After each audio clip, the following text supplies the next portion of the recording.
How's everybody doing? I'm Kevin. And I'm Andrew.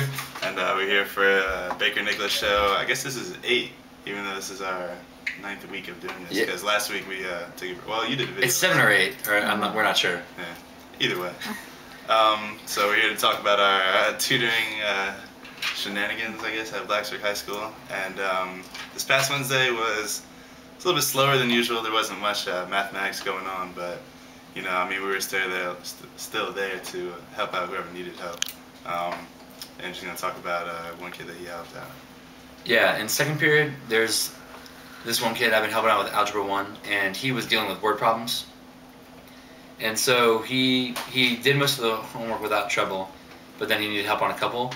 But the one thing I noticed that my 2D really struggled with was just the language of math. And what I mean by that is, let's just say, for example, oh, a company produced 67 more units per week than they had been. How would you represent that? And so the way you would represent that is by saying, oh, you would add 67 to their already original production value. Or, I mean, his problems were slightly more complex than that, not much, maybe just different wording, but he really struggled how to represent words into mathematical equations. And so, but once he got the mathematical, like the equation set up, he solved, like, he knew the algebraic methods to solve the equation, right, but setting up the equation was really difficult. So I guess my goal as a 2D is when I'm helping a student with a problem, that I make them tell me with words what the equation means rather than just looking at the numbers and symbols. Because if you can't explain what you're doing or can't put into words what you're doing, usually the kids really struggle to understand it. Yeah. There's definitely some disconnection because like between word problems and just being given equations and asked to solve for answers. Because like I just remember when I was in high school, like certain problems, like when you get like your homework, like most homeworks like start off with like, oh, you gotta do like 10 problems of like the same sort of type, and then at the end you're either given like harder problems or even word problems. And like when you see a word problem, especially in mathematics, and the word problem's like a paragraph long, you're like already like discouraged. Like you're just like, man, like I gotta read this whole thing, and I gotta set it all up myself. Like it's not just given to you, so it's not as, I guess, straightforward. So some students can struggle with that. Oh, also one of the main foci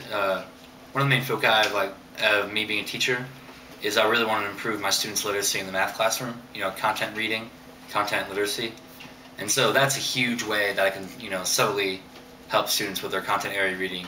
It's just getting them used to the mathematical, like the language of mathematics, the terminology, what this means, what that means, and putting it into equations. And so, since that's one of my main goals as a teacher, and one of my main philosophies is why I want to teach, that's something I can do to improve my teaching style, you know, before I even become a teacher, but as a tutor. Nice. So I'm going to talk about a problem that I had with one of my students. And actually, I don't know if you guys remember, a couple weeks back, it's the same student. He was working with a problem in his SAT prep that was like comparing the surface area of a cube to the volume of a cube, and it turned out like the answer to the problem was just like, there's just a misprint. And it's funny because I was helping him with a problem yesterday, and it seems as though he had another misprint, which is kind of unfortunate. Unless my mathematics is wrong, like I'm pretty sure he's just running misprints all over the place. So here's the problem. This top line is the initial problem, and so he was just asked to solve for x, or he was asked to write it, like simplify the expression and then solve for x. So the original equation he had here, as you can see, it's 3 and then ln of e to the 2x times e to the x cubed plus 2 to the ln of, or natural log of 1. So the first step he wants to do here is simplify what's going on in these parentheses. So alright, so we have this ex, or e to the x, and then it's cubed.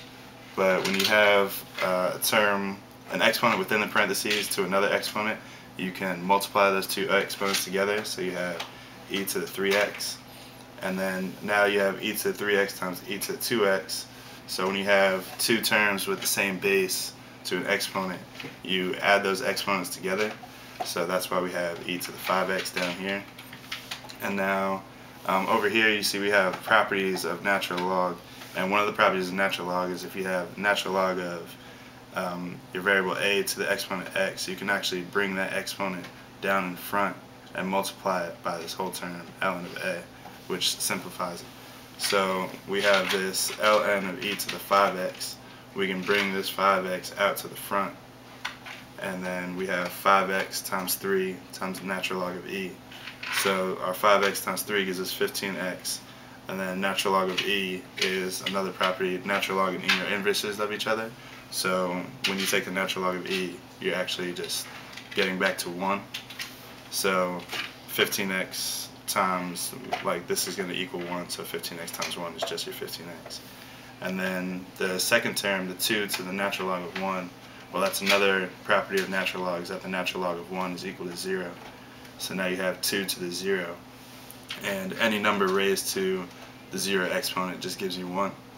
And that is true for all numbers, so you just have 1, and then you just carry that down with the expression. So the end result is your 15x plus 1.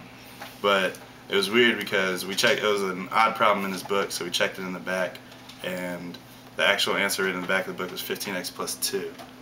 And I mean, I looked over for like another couple minutes because I was like scared that this natural log of e might represent another 1, so you would add it over to this one to get 2, but because this is all one term and you're like really multiplying right here, so that's not where the 1 comes from.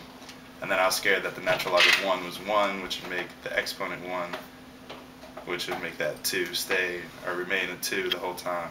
But I mean, the natural log of 1 is 0, so I don't know.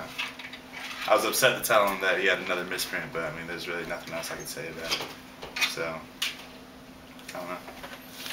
That was just one problem we ran into. It's just kind of hard when you work on a problem and you get so confused because you know you're doing the right work, but then you try to check and you're not confident in your answer. Yeah. And it makes the kid not confident in his work too. Yeah. And then, I don't know, it's just kind of like, I hope that doesn't discredit my mathematics to him in the future, because I mean, if he's going to come to me with another problem, he's just like, oh well, this guy doesn't know what he's doing, he got a wrong answer. I hope that's not the case. Yeah.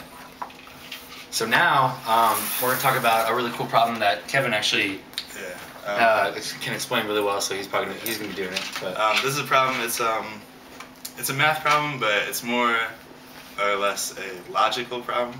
So logic is like the key to the answer. I mean, it has to do with mathematics and numbers, but you really need to use logic in order to figure it out. So this is actually a problem that's from the movie Die Hard with a Vengeance with Bruce Willis and Samuel L. Jackson.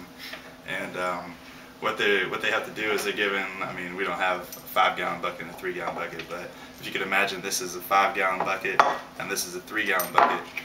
Well, what you want to do is you want to measure out exactly 4 gallons, so we're going to use water.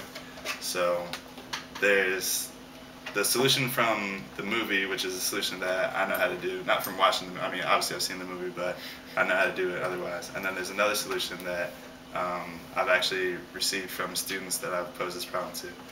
So one solution is, alright, so you have the 5-gallon, so you fill the 5-gallon bucket up with water. So this is exactly 5 gallons, and then you pour it into the 3-gallon bucket. You're now left with 2 gallons left in your 5-gallon bucket, and you have 3 in here. So you take the 3 and you pour the 3 out. And you take your 2 gallons, this is 2 gallons, so now you pour your 2 gallons in here. I know it doesn't look like it, but we'll just say, for argument's sake, that this 3-gallon bucket now has 2 gallons of water in it. So that means that this empty space is exactly 1 gallon. So what we can do is we can refill our 5-gallon bucket up. And now that there's 5 gallons in here, and this empty space has room for 1 gallon, since it's 2 gallons of water in a 3-gallon bucket, you pour out 1 gallon exactly, and you're left with 4 gallons in your 5-gallon bucket. So that's the one solution. That's the one they use in the movie. That's the one that I'm most familiar with. But the students actually gave me another answer, or another solution, I guess. So the second solution is you fill up your 3-gallon bucket first. You fill up your 3-gallon bucket, and then you pour that into the 5. You fill up your 3-gallon bucket again, and you pour that into the 5. So now you have, oh, this should have some water. because when you fill up the 3-gallon bucket again, or when you fill up the 5-gallon bucket using the 3 gallons, you only have enough room to put in 2 gallons of water. So that means that there's 1 gallon left in the 3. So then you pour out the 5.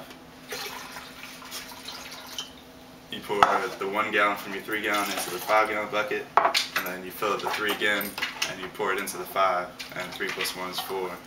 So you have exactly 4 gallons again. And like the whole point of this problem is that when students hear math or are given a math problem, like sometimes they're discouraged because they think like, oh, like I'm not that good at math, like I can't do it.